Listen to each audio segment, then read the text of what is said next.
안녕하세요. 제이스카이 영찬쌤입니다. 오늘은 나머지 정리에 대해서 한번 설명을 해보도록 하겠습니다. 나머지 정리란 무엇이냐? 식의 나눗셈에서 나머지를 이용해서 문제를 해결하는 것을 나머지 정리라고 얘기를 해요. 이 나머지 정리 문제의 가장 기본적인 세팅은 이런 형태로 써놓고 시작을 해야 됩니다.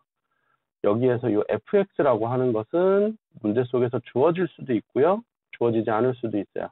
얘는 주어진다면 이용해서 문제를 풀고요. 주어지지 않는다면 이 나머지 rx만 이용해서 문제를 풀게 될 거예요. 그 다음에 여기 gx, 이 gx는 뭐냐면 나누는 식이에요. 이 나누는 식은 반드시 주어집니다.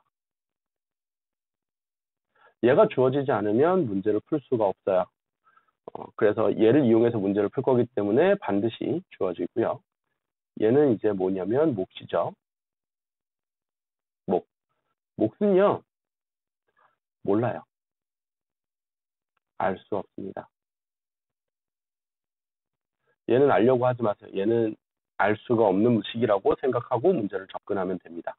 그 다음에 요거 rx가 나머지. 요 나머지는 이제 우리가 구하는 식이죠. 우리가 이제 나머지 구할 것. 요 전체적인 기본적인 세팅을 해놓고 이제 문제를 접근을 하게 될 거고요. fx 나와 있으면 이용하고 나와 있지 않으면 이용하지 않고, gx 얘는 반드시 주어질 거고요. qx는 모르는 거, 알 수 없는 거고요. 요 나머지는 우리가 이제 구해서 문제를 풀 거예요. 얘를 최종적으로 얘를 구할 게 이제 나머지인데요. 여기 여러분이 이제 초등학교 때 나눗셈을 하면서 알고 있겠지만 나누는 식과 나머지 사이에는 특수한 관계가 있어요. 숫자끼리 나눴을 때는 반드시 나머지가 나누는 식보다 작았어야 돼요. 나머지가 나누는 식보다 작았어야 되는데 이 식에서는 크기를 비교할 수가 없기 때문에 어떻게 되냐면 나머지가 나누는 식보다 반드시 차수가 작아야 한다. 이게 기본이에요. 나머지가 나누는 식보다 차수가 작아야 되는데요. 나누는 식이 1차일 경우에는 나머지가 반드시 상수항으로 하나 나오겠지만 나누는 식이 2차일 경우에는 나머지가 1차일지 상수일지 모르고요. 3차로 나눴을 경우에는 나머지가 2차일지 1차일지 상수항일지 몰라요. 그럼 그 모르는 거에 대해서 어떻게 대응을 해야 되느냐? 신경 쓰지 마시고요. 반드시 그냥 한 차수 작다라고 반드시 그냥 생각하고 문제를 푸세요.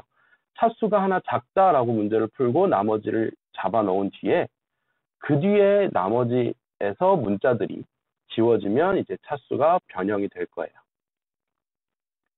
자, 그러면 이 모르는 거는 어떻게 해결할 거냐? 이게 중요하겠죠. 몫은 모른다 또는 알 수 없다 라고 얘기를 했는데 얘를 어떻게 해결할 거냐면 얘는 진짜로 알 수 없는 거기 때문에 얘를 삭제시킬 거야. 얘를 제거. 근데 얘를 제거시키려면 어떻게 해야 되느냐? 이거 나누는 식 있죠? 이 나누는 식을 0으로 만들어 버리면 돼요. 그러니까 나누는 식을 0으로 만들면 몫에 0이 곱해지는 형태가 되기 때문에 여기 주어진 fx와 우리가 구하고자 하는 나머지 rx 두 가지로만 이제 문제를 풀게 될 거예요. 자, 그럼 요거에 대한 예시 문항을 한번 풀어보도록 하겠습니다. 자, 여기 이 문제는 개념 원리에 있는 문제 중에 하나고요. 가장 기본적인 형태의 나머지 정리이기 때문에 선생님이 가지고 왔어요. 자, 한번 풀어보도록 할게요. 다항식 fx는 x 빼기 2로 남는 나머지가 5래요. x 빼기 2로 나눈 나머지가 몫은 모르니까 qx를 쓰고요. 나머지는 5 이렇게 되고요. x 빼기 3으로 나눈 나머지는 7이래요. x 빼기 3으로 나눴을 때 몫은 모르니까 좀 달리해서 q 프라임 x 나머지 7 이렇게 이제 우리한테 주어진 조건. 이게 이제 주어진 조건이고요. 요걸 통해서 우리가 알 수 있는 게 아까 얘기했죠. 나누는 식을 0으로 만든다고. 요 x 빼기 2를 0으로 만드는 x에다 2를 대입하면 5 이렇게 될 거고요. 마찬가지로 3을 대입하면 f3이 7 이렇게 이제 우리가 알게 돼요. 자, 이걸 이용해서요. 우리가 이제 원하는 걸 이제 문제를 풀 거예요. 원하는 건 요 fx를 x 빼기 2 그리고 x 빼기 3 x 빼기 2 곱하기 x 빼기 3으로 나눴을 때 나머지가 얼마냐? 몫은 모르니까 q2'x라고 써놓고요. 나머지 2차로 나눴죠? 2차식으로 나눴으니까 나머지는 1차식이 나와야 돼요. 상수항일 수도 있어요. 상수항일 수도 있지만 기본적인 세팅은 1차식으로 이제 놓고 문제를 풀고요.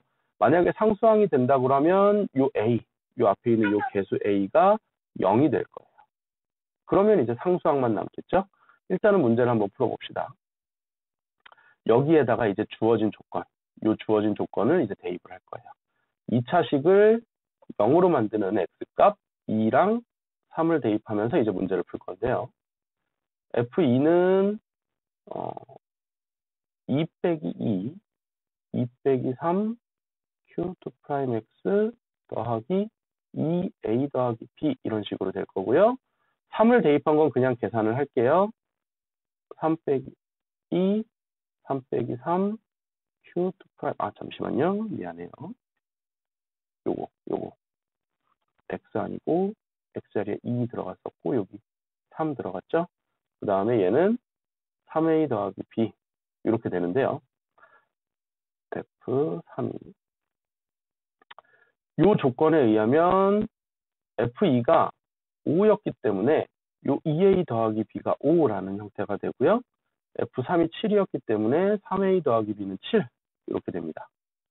그러면 이제 연립방정식으로 바뀌는데요. 2a 더하기 b는 5고요. 3a 더하기 b는 7이 되니까 요 두 식을 빼면 마이너스 a는 마이너스 2, 즉 a는 2라는 결론을 얻을 수 있고요.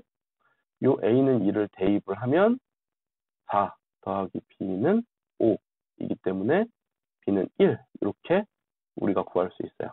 즉 나머지는 2x 더하기 1이라는 답을 얻을 수 있게 됩니다. 자, 이런 기본적인 형태의 세팅을 가지고 나머지 정리 문제를 풀게 될 거고요. 일단 기본적인 개념 문제들하고 대표 문제들을 쭉 한번 풀어보고 그 다음에 선생님과 좀 더 다른 유형들에 대해서 좀 더 풀어보도록 할게요. 여기까지 나머지 정리에 대한 기본적인 설명이었습니다. 문제 잘 풀어보시고요. 다음에 보겠습니다.